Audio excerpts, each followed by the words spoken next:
যে আকাশটা দেখছেন সেই আকাশটা হচ্ছে গিয়ে গোয়ার আবহাওয়ার একটা চরিত্র। এই মুহূর্তে ঠিক এইরকম একটা পরিবেশ থাইল্যান্ডে পার করে এসেছে বাংলাদেশ দল। কিছুক্ষণ আগে এইখানে অনুশীলন করেছে, এই মাঠে বেম্বুলার অ্যাথলেটিক স্পোর্টস গ্রাউন্ডে।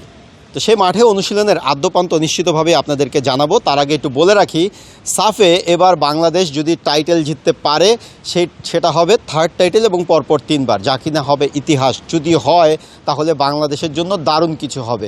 এই দারুণ কিছু হওয়ার জন্য বাংলাদেশ দলের যে প্রস্তুতি, সেই প্রস্তুতিটা কিন্তু বাংলাদেশ শুরু করেছে এখন থেকে আরও 2 সপ্তাহ আগে থাইল্যান্ডে।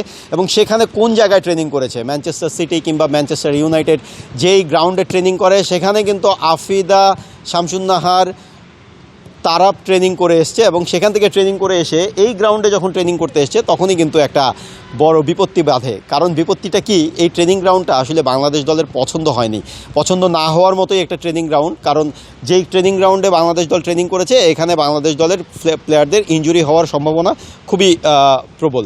নাম্বার 2, দ্বিতীয় বিষয় হচ্ছে গিয়ে বাংলাদেশ দলের অনুশীলনে আজকে যে ঘটনাটা ঘটলো তা হচ্ছে গিয়ে বাংলাদেশ দল মোটামুটিভাবে একটা 3টা ধাপে অনুশীলন করেছে। প্রথমে ওয়ার্ম আপ করেছে, তারপরে হচ্ছে গিয়ে বল ড্রিবলিং এবং বল কন্ট্রোলিংয়ের কিছু কাজ করেছে, এবং থার্ড যে কাজটি করেছে সেটি হচ্ছে গিয়ে ট্যাকটিক্যাল কাজ। এই ট্যাকটিক্যাল কাজে সাংবাদিকদের অনুমতি ছিল না দেখার, কিন্তু তারপরেও আমরা যেটি বুঝলাম যে বাংলাদেশ দল একটা অ্যাটাকিং ফুটবল খেলবে এবং সেই ফুটবলটাই বাংলাদেশ দলের একটা স্বভাবসুলভ ফুটবল। আরও স্পেসিফিকলি বলতে গেলে এশিয়ান কাপে পিটার বাটলার যে ফরমেশনে বাংলাদেশ দলকে খেলিয়েছেন এবং যে ফরমেশনে বড় বড় দলগুলোর সঙ্গে চোখে চোখ রেখে কথা বলেছেন, সেই ফরমেশনটাই হয়তো বা বাংলাদেশ দল এখানে অ্যাপ্লাই করতে পারে। বাংলাদেশ দলের সব ফুটবলার আছে ফিট, কোনো অসুবিধা নেই, বাংলাদেশ দলের ইনজুরি সংক্রান্ত কোনো কনসার্নও নেই।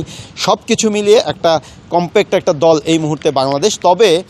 তবে বাংলাদেশ দলের যে কনসার্নের জায়গাটা সেটা হচ্ছে গিয়ে অতিরিক্ত আত্মবিশ্বাস। সেটা থেকে ভুগছে বাংলাদেশ, তা হয়তো বোঝা যাবে মাঠে প্রথম খেলার পরে। কারণ এরই মধ্যে কিন্তু প্রতিপক্ষ দলগুলোর শক্তিমত্তা বাংলাদেশ দল বুঝে গিয়েছে, বাংলাদেশ দল জেনে গিয়েছে, টুর্নামেন্টটা শুরু হয়ে গিয়েছে এবং বাংলাদেশ দলের শেষ পর্যন্ত মাঠের যেই শক্তিমত্তা সেই শক্তিমত্তাটা বাংলাদেশ দল দেখানোর জন্য এই মুহূর্তে প্রস্তুত। যাই হোক, বাংলাদেশ দলের প্রথম ম্যাচ 28 তারিখ, তার আগে বাংলাদেশ আরও 2টি অনুশীলন সেশন পাবে এবং একই সঙ্গে বাংলাদেশ দল নিজেদের যেই ভুল ত্রুটিগুলো আছে সেগুলো মানিয়ে নিতে পারবে।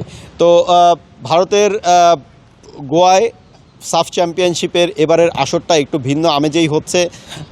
বলা যায় যে হচ্ছে গিয়ে পর্যটনের একটা নগরী, ভাস্কো ডা গামার শহর, এবং হচ্ছে গিয়ে খুব ছিমছাম পরিবেশ, ছিমছাম নগরী। সেই নগরীর থেকে বাংলাদেশ দল ভালো কিছু নিয়ে যাক, সেটি কিন্তু প্রত্যাশা সবার। আমরা যারা গণমাধ্যম কর্মী এসেছি আমাদেরও।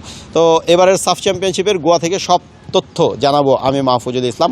আজকের দিন পর্যন্ত, এখন পর্যন্ত আমার কাছে এই ছিল সর্বশেষ। ধন্যবাদ।